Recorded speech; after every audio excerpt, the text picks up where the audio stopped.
So, welcome to the second part of the last topic, which is when to fire your client. Today's is when to fire your agency. I know it's not, it's quite a sensitive one. No agency wants to lose a client, but truth be told, these are relationships that anything can go wrong. These are very sensitive relationships, but sometimes you need to learn when to let go and focus on your principle, which is your brand ambition. Now, for my client friends, they've always had that issue. Okay, I don't think my agency is doing this anymore. This and that. You always wonder, okay, when should I actually let this agency go? Should I wait for them for things to move around? Yes, you can, but there are certain things that you need to look into to be sure that they are worth keeping. Now, first thing first, let me just put this in front. Agencies are driven by two things: fame and funds. Fame being awards, and funds being cash, income, revenue. Yeah. So, and to me, they are 50-50. Sometimes you can see an agency they are driven by funds. I mean, more driven by funds, like 60-70%, and their awards is the search for fame is like 30 or 40%. But some agencies is half and half. Some other agencies the fame part is over 70, and if you're a client, you need to be aware of that, because not all creative work, not all award-winning work actually move the needle. It may look good, it may be exciting, maybe whatever, but it doesn't necessarily drive your objectives. So if the agency is focused on fame, I think you need to start rethinking, and you can make your intentions clear. I mean, fame is good, awards are good, but the objectives still remain. You're both running a business anyway. I mean, for agencies, it's important that they win awards. That's the only way they can sell themselves. But it's also important that you should always remember that the brand needs to meet its objective, which is not always about being recognized for great creative. There has to be a return on investment at the end of the day. Another thing that I think clients should look out for is when your agency wins a bigger account. Now, this is a simple example. You pay your agencies like probably 2.5 billion for retailer, and things are going well, and then you hear your agency just won a bigger account that's paying them 50 million per month.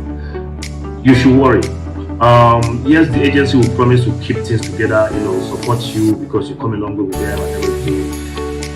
Due to that, the scale of the other brand, it's possible that they might begin to drop the ball on you.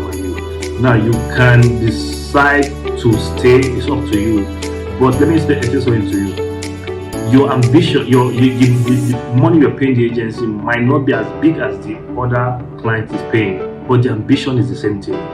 Every brand owner wants their brand to take over the world. It's as simple as that.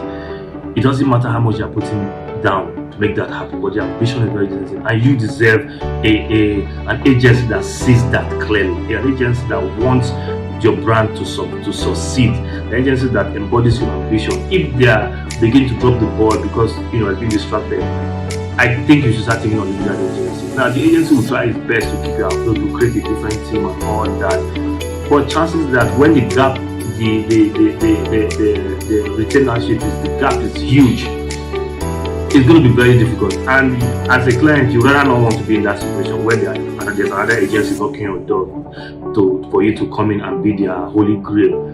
So you need to start thinking about that. I'm not saying the agency is probably going to be bad for doing that, but it is what it is. I mean, you want to give attention to your client, but the one that pays more kind of dictates the tune.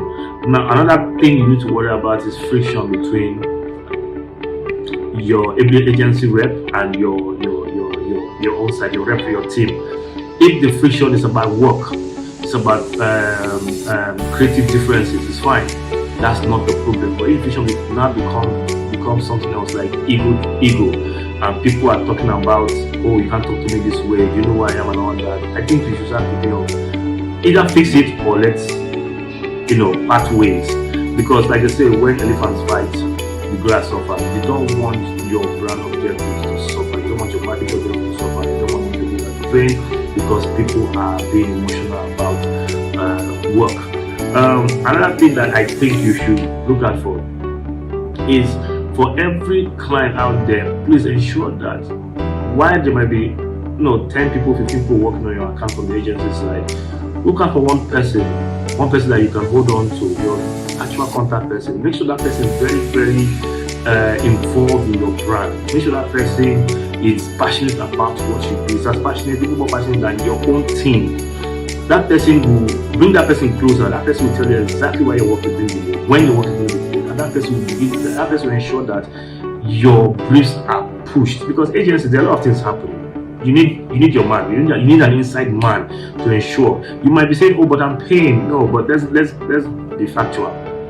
If there is nobody driving, ensuring that your briefs are going in well, they are coming out in time, the brief is well briefed, and if there are challenges, whether the advert or the sale, whether the copywriter is not available, whether somebody's about to do the job, or whether they have internal issues, it can delay work. It can, but you need that guy, that's your agency representative, that guy that you believe that is passionate about your success, to come to you to say, "Boss, you know what? This is what's happening." Either he tells you the truth that your team is messing up, or he tells you the truth that, "Oh, okay, you know what? My team can't deliver so and so time." You need somebody to be able to give you heads up.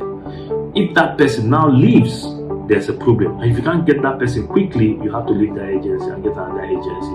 Let me tell you something. Every agency should be excited about their client every time. That's the only way. Because as a client, you sleep, eat, and wake your brand. Nobody can do that as much as you do. The agencies will be able to match that energy, not 100%, but able to match that energy. If they are not, it will slow you down. So you have to start beginning to look for agencies that will be able to match that energy. And if after 4 years, 3 years, they begin to dwindle, you either do some agency client bonding to elevate it, or to create that spark again. And if it's not working, get another agency. A new bride is always the best. It always feels good. Another thing I think you should worry about is finances. If the agency becoming very expensive for you, I think you start thinking about getting starting to buy an agency. Now, if you notice, I'm not talking about whether the agency's quality of the agency's work is dwindling. That's one reason why you should let go the agency. I've come to understand that creativity is very, very subjective. What might be good for this agency is bad for the agency. What might be good for this client is bad for this client. Very, very subjective. So, quality of creative can always be improved on. Just bringing one person into the team can upgrade that. So, I don't think it's actually necessary to let go an agency because they are not creative. You can complain and tell them this is what you want and this is what you expect. They will match it. I think 60% of the time they match it. So that's not a big deal for me. Any agency can be creative. Again, creativity is subjective. So those are my thoughts on why you should fire your agency. They may not be the common one, they may not be what you know about, but it's really simple. Firstly, ensure that you have an agency champion. If that agency champion leaves, you should start thinking of getting an agency. If your agency wins the bigger accounts and you find out that they begin to drop balls that they were not dropping before on your account, you need to start looking for another agency. If you discover that your agency rep and your team rep, they're always at loggerheads, you need to think about it, each other. You need to allow the work to suffer because of emotional friction. I think you start looking for another agency. And if the agency becomes more expensive, because there are agencies that their margins are crazy, and you should do your homework to be sure that your agency is not overcharging you. And if you see they're charging you and you step on and tell them, "Hey guys, this is not fair," and they keep on, then as a client, you have your objective. You have to go and figure out how to do it. You can go to another agency and have a better deal. So those are my thoughts. I know this is very unpopular, but it needs to be said. Like I said, we're not here to talk about things that are safe. Alright, see you next time.